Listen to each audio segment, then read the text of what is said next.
Hello, hello, and welcome to the week ahead report for the 16th through to the 22nd of October 2023.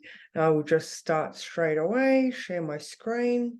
All right, so this is Monday night. So, we are talking about Monday post. Now, we had the moon move into Scorpio last night after that new moon eclipse in Libra. So, it's only really gone deeper this week, well, the first couple of days, because we went from eclipse straight into Scorpio. And then also the moon coming up to conjunct Mars straight away. So, there could have been a few oofs in the air. But today we really looked at trying to channel our energy in the right direction.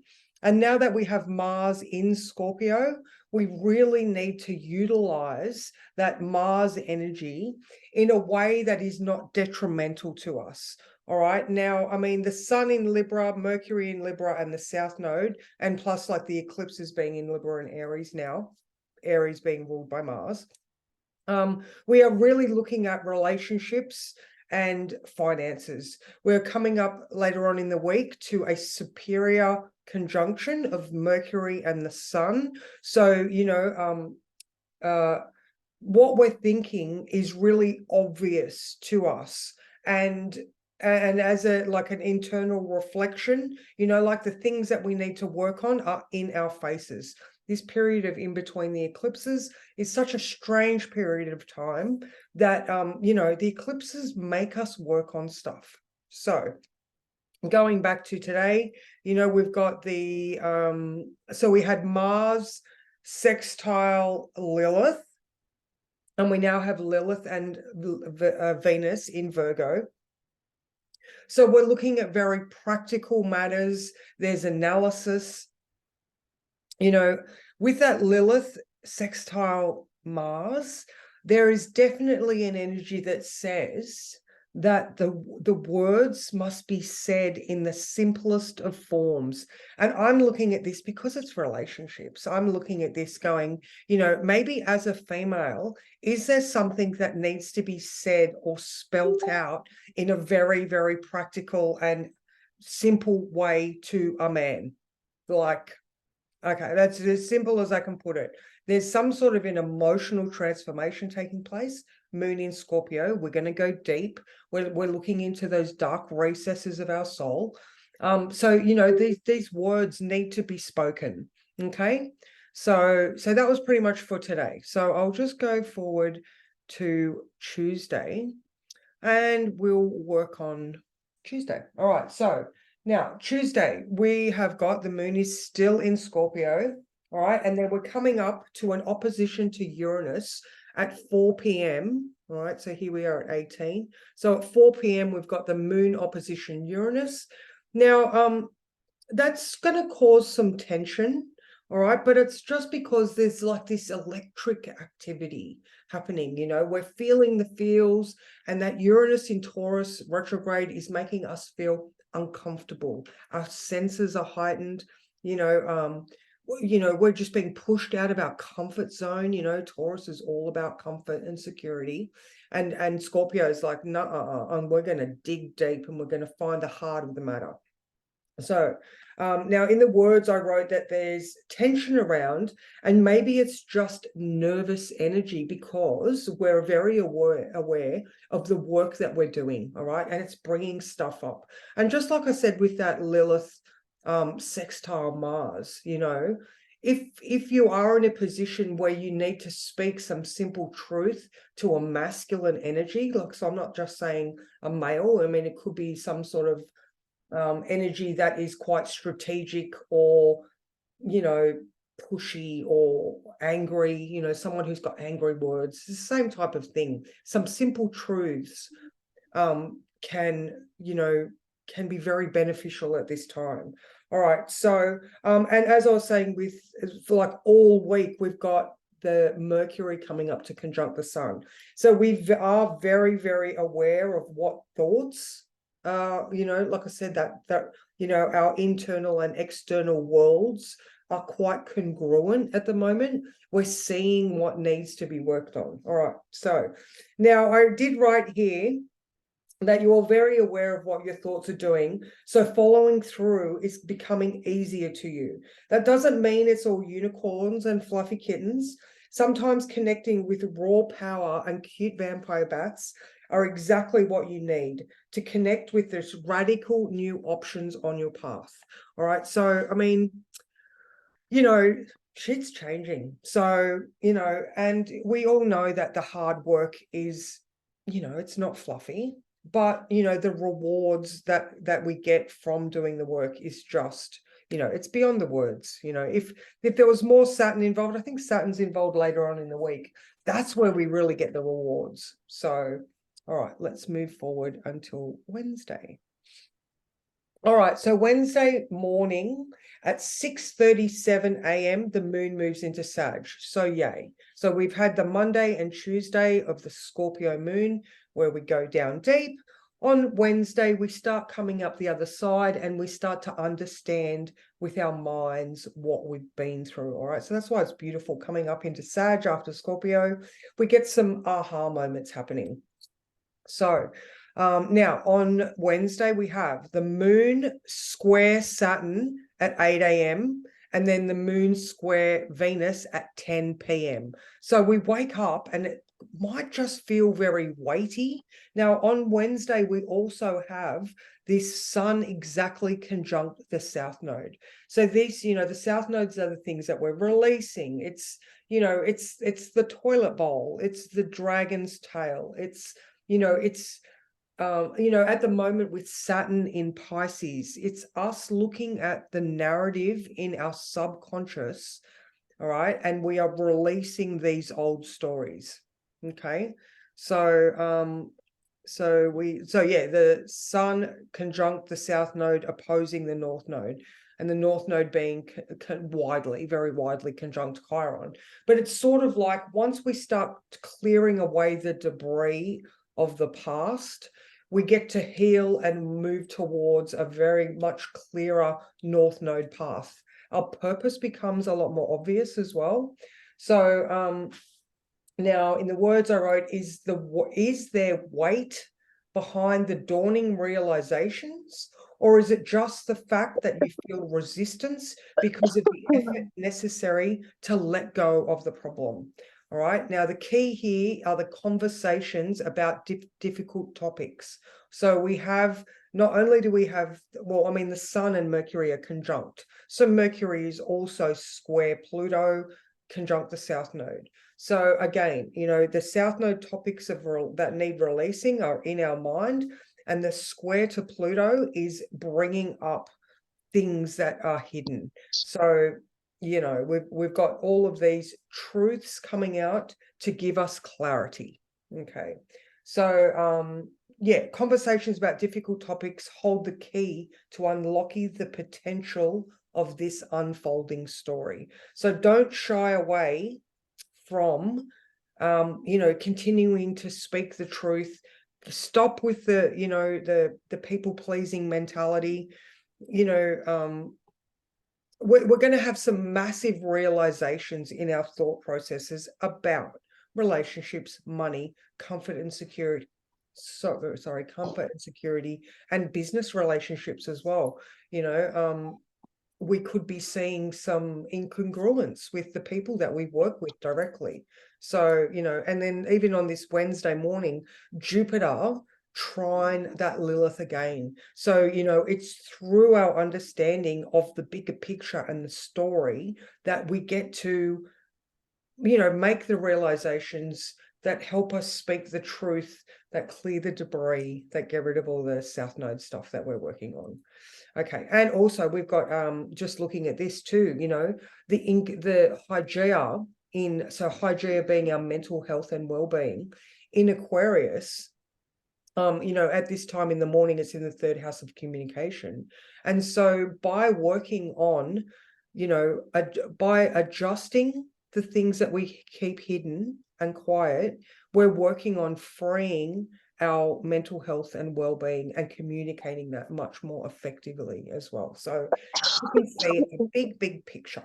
So, all right, let's move forward to Thursday. All right. I'm just going to pause recording, resume recording, and resume share. Okay. All right. So here we are on Thursday. All right. Now, Thursday, we have still got this moon in Sag. All right. And so we've got a trine coming up to Chiron. So actually on Thursday, there are a lot of sensitive, touchy experiences on Thursday. Okay, so we've got the moon trine Chiron. That is exact at 2 p.m. So we'll sort of be feeling that between 10 and 2. So we do have moments of understanding that we can see where the wound of us as an individual. All right, so Chiron in Aries is the individual wound. The moon in Sag allows us to just make sense of those type of things. All right, now we also have the sun in Libra in conjunct, all right, so there's tension and adjustment required to Neptune. All right, now Neptune is in Pisces, co-present there with Saturn, and that's exact at 2:30. So this could be that, this could look like I said, this week is full of realizations, and we're putting the pieces together to see a bigger picture. All right, so this could be some sort of truth coming out, or a lie unfolding. It's Neptune. There could be it could look like a spiritual understanding because it is Sagittarius and Neptune. All right, there could be an element of spirit, but just with, I don't know, okay, I'll read the words because I'm babbling a little bit. But all right, a sensitive day in many ways, but please remember that you are the lead character in your story. And just like any work of fiction, you get to direct the narrative. Okay, so rather than looking at the minor characters as a huge influence, put them into the bigger picture. So you're looking at them going, what is their story arc? Because, and what did they bring to the tale?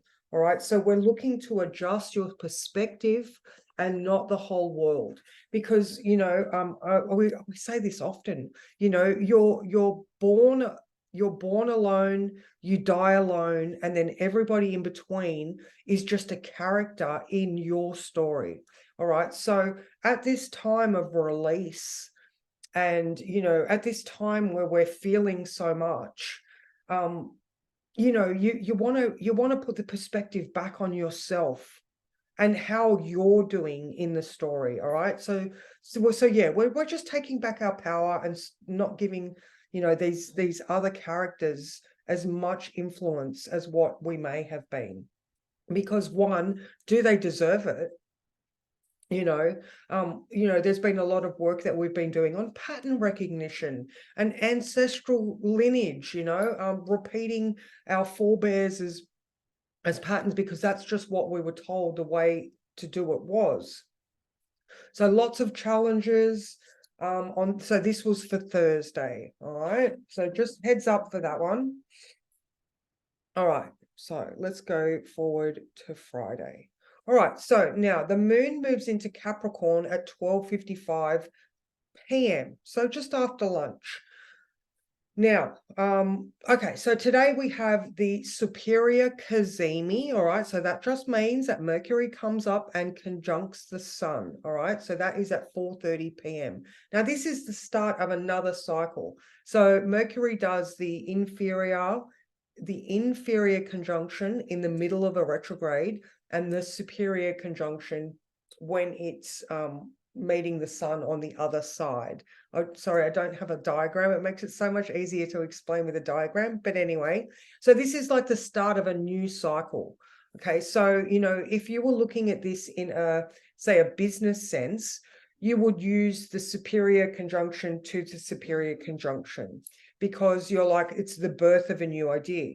But because we're in the eclipse cycle, like I was saying for the earlier days, the work that we need to be doing is right in our face. And you might have already had this realization because Mercury is actually past the South Node. All right. So, we've very much been made aware of what the issues are. All right. So now we are looking for a plan of action that needs to be put into place. All right. So now at 2 p.m., we have the moon sextile Saturn. All right. So that's actually after the moon goes into Capricorn. Because in the morning, we may have a bit more resistance to actually sort of functioning well, or I don't know, maybe your inner child just wants to get outside and play. The moon's still in Sag. And maybe a little bit of adventure is exactly what you need to get it out of your system so that after lunch you can be like, all right, I'm going to buckle down now.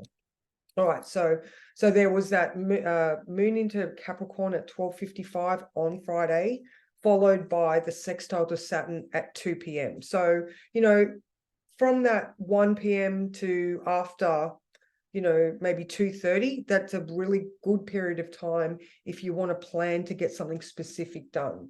All right. Well, actually, no, not even 2:30. I would say more to probably about 6:30 because we've got the Cazimi in there as well. So plan for a work afternoon on Friday. All right. Now, what else was there for Friday? So we've seen all week, we've got the Sun conjunct Mars, and it's just sort of making people excitable. Mars in Scorpio is much more strategic. Now, we also have the trine to Saturn, which is making the work we need to do doable. All right. We're willing to put in the effort. All right. Even though we know that there's sensitive things around, we can take a deep breath and just get on with getting on. And then, of course, we also have the square to Pluto, which is also following all week. All right. I think that must be on Sunday. The square to Pluto is exact, but I'm not quite sure right this second. All right. Where am I? Friday. Okay. All right. And like I was saying earlier, all week Mercury is trine Saturn and square Pluto as well. Now, all week, I've been talking about the full-on stuff, but we also have Venus trine Jupiter. All right. So I'm going to go forward to Saturday because Saturday we have this beautiful Earth grand trine. All right. So, continuing with the theme of speaking up to partners. All right. So we've still got, Mercury is still exactly conjunct the sun there at 27 degrees. It is past the Cazimi, but it's still close enough that communications with partners are still going to be very worthy, or easier to work with. All right. So now we've got the moon trine Venus here at 8 a.m. All right. So we wake up with some with the feeling that we can have the conversation. All right. So stay grounded though. And then the Venus trine Jupiter is exact. All right. That's exact on Sunday. But I mean, we've still got that good energy to work with. All right. So the morning may offer an opportunity for healing. All right. So stay grounded and try to work through any volatile emotions, all right? Mercury is still in the mindset of the people pleaser and finding balance, all right? So Mars might be egging him on a little bit or exciting him as Mercury moves into Scorpio on Sunday. So yay. So yeah, Mars is like, starting to make things a little bit more like, come on, man, come on. All right. So now the reason why I was saying there was an opportunity for healing is because the moon is square to Chiron at 7 p.m. All right. So try to get the good work with your words done in the morning because we don't want we don't want an opportunity for that volatility to hurt us in the evening. All right. So it's the same sort of analogy as building bridges and burning bridges. We're still standing at a precipice. What we choose to do with our words in the morning is likely to either ignite the flame or keep us warm on the inside. All right. So it is the right time to be doing this work. So breathe and reap the rewards of feeling the love and clarity that are potent during this day. And if you have been avoiding this, then try and maybe write it out, have a plan of action. The moon in Capricorn there loves a good plan, and so does Venus in Virgo. All right. So, the sun, Mercury, very much in a cognitive communication state. So again, how you utilize this is up to you, but even having a look at Lilith trine Pluto. All right. So Lilith in Virgo, very much concerned with the details. Pluto down there in Capricorn, very much concerned with, at the end of Capricorn, it's about transforming our foundations. All right. So, maybe some of those home truths in a very analytical way can help us to rebuild these foundations that we've been working on for the longest time with Pluto in Capricorn. So yeah, there is Saturday. All right, so I'll move forward to Sunday. All right. Okay, Sunday, yay, Mercury moves into Scorpio. I am very happy about that. That is at 5:49 p.m. All right, so Mercury is going to go from a place where he's just listening to everyone and trying to find equilibrium to, oh my God, let's just dig through the dirt and see what we can get out of this. Because, my favorite analogy is the darkness is where the diamonds and the jewels are formed. All right, so, Mars is being very strategic and energetic. Mercury is now got his super sleuth hat on and has gone all Sherlock Holmes. So, when that sun moves into Scorpio in the next couple of days as well, we get to turn our inner sleuth on and really get to the heart of the matter. And in saying that, I'm going to go back to Lilith and speaking these words, get them out bit by bit. Just keep telling the truth, your truth. Just keep telling your truth. All right. Now, in addition to that, we have, so Sunday looks like it's going to be a little bit way more sensitive. Okay. So we have the moon coming up to conjunct Pluto at 1:30. We have the moon square the sun. So it's a first quarter square at 2:30. And then we have the moon square Mercury at 5 p.m. All right. So, and then we have the moon moving into Aquarius at 5:05 p.m. All right. So as you can see, there's lots of boof, boof, boof, boof type of energy.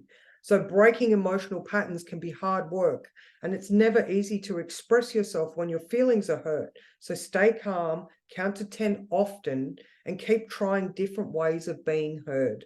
All right. There are beautiful moments available to us. Just keep expressing your truth, and by the evening, it offers a whole different energy. So just hang in there. All right. Now, the beautiful moments that we have available to us is the Venus trine Jupiter. All right. So as you can see, this one is exact at, what did I say? 3:12 p.m. Now, this is definitely about a practical approach to love. All right. It is also about our internal growth and about, our self-worth, it could look very financial as well. It could be, what practical measures are you taking to increase your worth and your abundance? There could be a lot of money mindset stuff going on. Maybe the patterns we're breaking are all about self-worth. The more you believe in yourself, the more that you're open and receptive to abundance in your life. Could be one of those type of things. And yeah, because Jupiter in Taurus and Venus in Virgo are really concerned with growth in material matters. So you know, self-improvement could look like stopping frivolous spending. It could look like self-improvement in regards to diet and relaxation, and self-care as well. You know, we might have some amazing realizations that, you know, we are worthy of the beauty treatment or the massage. You know, oh my God, Jupiter in Taurus loves a massage. Venus in Virgo might like the aromatherapy, but I'm not quite sure about Virgo and massage. If you are a Virgo and you love massage, then I'm sorry. But definitely, you know, it is about the simpler things in life. Both Virgo and Taurus, grounded, beautiful energy, and the simplicity and that you can find in life, and joy, a simple joy. So so that is my rundown of the week ahead. I will just stop this share. So if you would like a reading from me, please come over to bridgetsastrology.com.au and you can book in for a reading there with my booking link. And I also have some mentoring packages available. So they will be posted very soon, where twice a week you can get the Monday night experience. And then in those other two classes, there is an opportunity for your chart to be looked at, for your goals, to have assistance to work through things. So yeah, just come and join me at Lifetime to Level Up if you're not already in the group. And yeah, have some astro guidance with Bridget. Okay, thank you.